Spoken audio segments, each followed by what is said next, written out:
Your project is the go bag, in case we don't fix Washington, D.C., and we should all be skeptical that we'll ever fix Washington, D.C. You've moved to New Hampshire, and you're now what's your title? Executive Director. Yeah. Of the Free State Project. Yep. Yeah. And your guys' argument from day one is we can't fix Washington, but we can fix New Hampshire. Yeah, and it's nice to see when there are good things happening in Washington, D.C. I think that ultimately it's going to, maybe this is just the cynic in me, but I think ultimately it'll result in marginal improvements at best. Ultimately, the corruption and the power structure is so entrenched in Washington, D.C. that it's hard to imagine that, maybe the stars align and we see some nice changes, but it's hard to imagine what we as individuals or libertarians in organized groups could really do to have much impact on Washington, D.C. overall. I mean, we've succeeded in a few cases over the years, getting a few good people elected to Congress between Rand Paul and Thomas Massey. We had Justin Amash for a while. We've had a few new names and voices who've come in and who've left. I keep Mike Lee on that list too. Yeah, Mike Lee's pretty good. Yeah, I give him a B+. Yeah. Which for a senator is most of them I give, D's and F's. So there's a wide chasm between him and the rest. Right. But as libertarians, wherever we are in the country, we are lucky if we are perhaps 5% of the electorate and the populace, and 5% is not enough to make real significant changes to the politics and the culture around you. And even if marginal changes happen on the federal level, if the building blocks of this country are not in order, if our own local communities are not in order, then that's not a recipe for success. So the Free State Project is, as you know, it's a mass migration movement of libertarians to New Hampshire. It's been going on for 22 years. Thousands and thousands have made the move. And the results over the last generation have been pretty profound. Today, we have 98 Liberty legislators elected. They're leading the charge on abolishing taxes, on expanding school choice programs.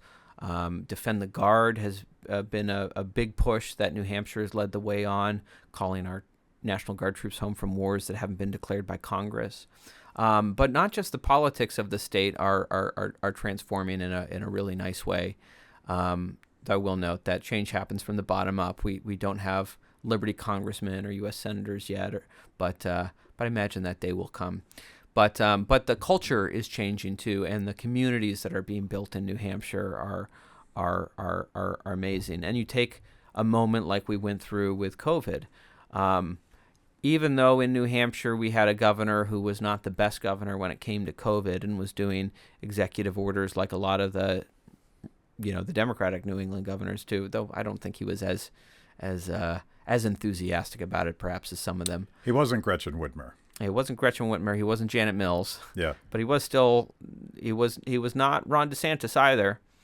But the fact that you had strong, robust libertarian communities and networks in New Hampshire meant that it was easy to disregard these executive orders, and you weren't going to be socially isolated by people like so many good people I know in Maine who were, even if they didn't agree with it, they felt basically locked in their homes because all of the community around them was bought in, right. And they felt isolated and alone. That was not the experience of libertarians in New Hampshire because of the strong communities there.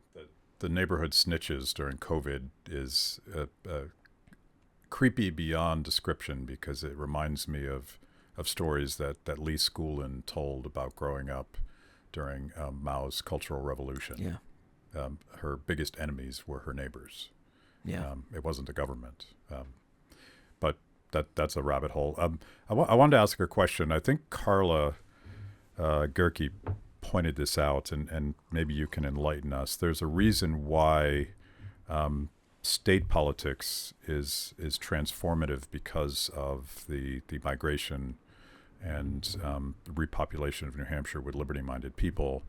But federal politics is different. And she said that students who are going to university in New Hampshire can vote in federal elections. Do you even know this? Yeah, I mean, I don't think that's unique to New Hampshire. I think that's everywhere. Although I know that many of the Republicans in the legislature want to do something about that. I'm not sure what I imagine legislation trying to prohibit out-of-state students from voting in New Hampshire elections would probably be challenged in federal court. I think that there have been past federal court decisions kind of cementing a lot of these things. I mean, I know that in the state of Maine, for example, it's in the state constitution that students who are, I'm trying to remember the language that's used, but students who are there on seminary or basically out-of-state students couldn't vote in Maine elections, but federal courts came in and ruled that the Maine Constitution was unconstitutional, believe it or not. So I imagine it's worth fighting, but I imagine it will. It doesn't really make sense, particularly in an era where absentee voting is ubiquitous. But I don't know. It was a curious explanation for the disparity between your state legislature and some of your senators. Yeah, and I'm still trying to, as someone who's new to New Hampshire, I'm still trying to make sense of it all. Like, why is there this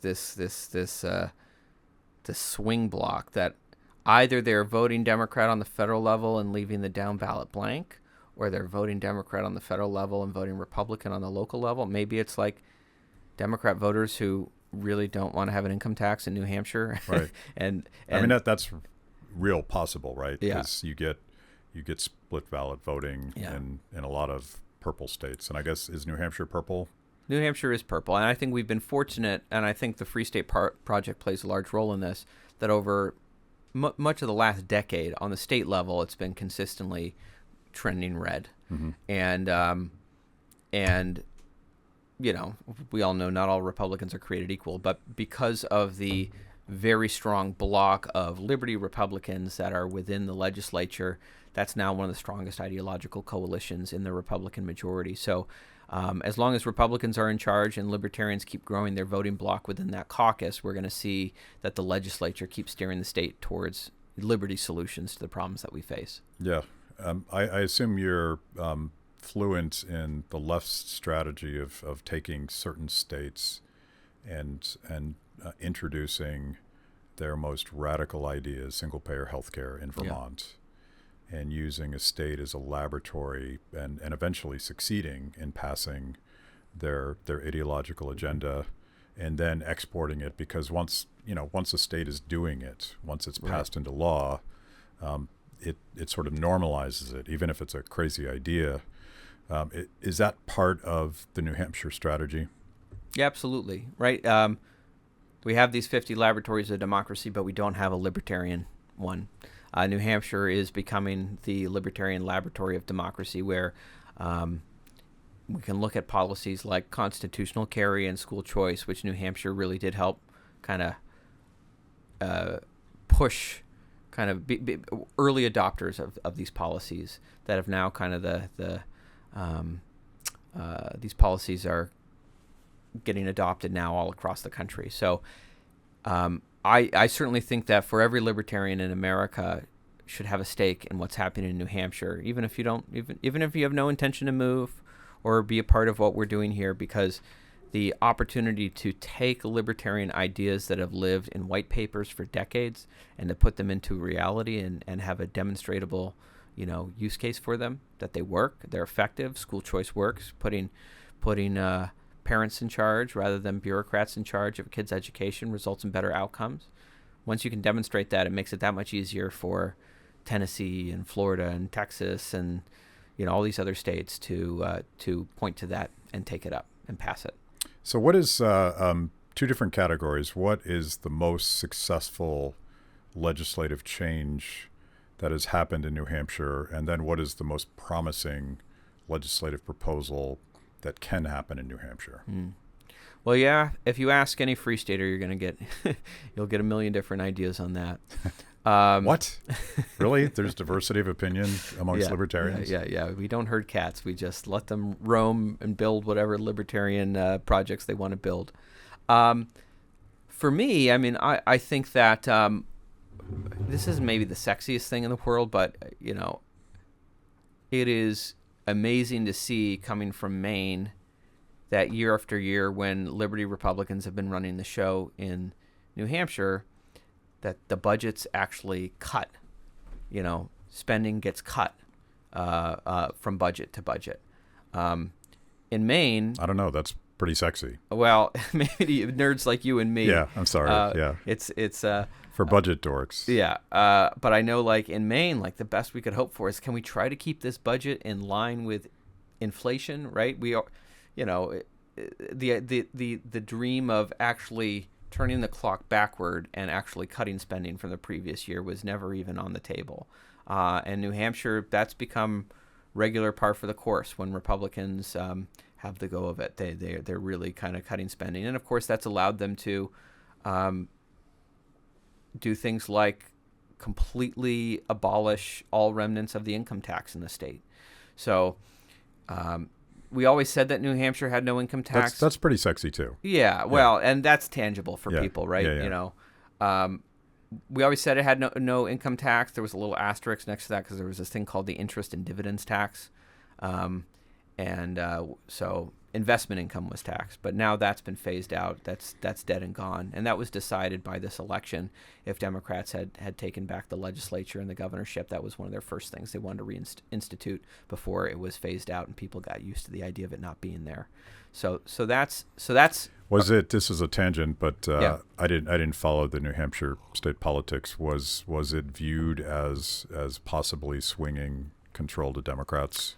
Yeah, it was. There was a lot of concerns. Well, first of all, Governor Sununu, who was a popular governor, who I could critique from a libertarian perspective on many things, but we got a lot of good things done under him.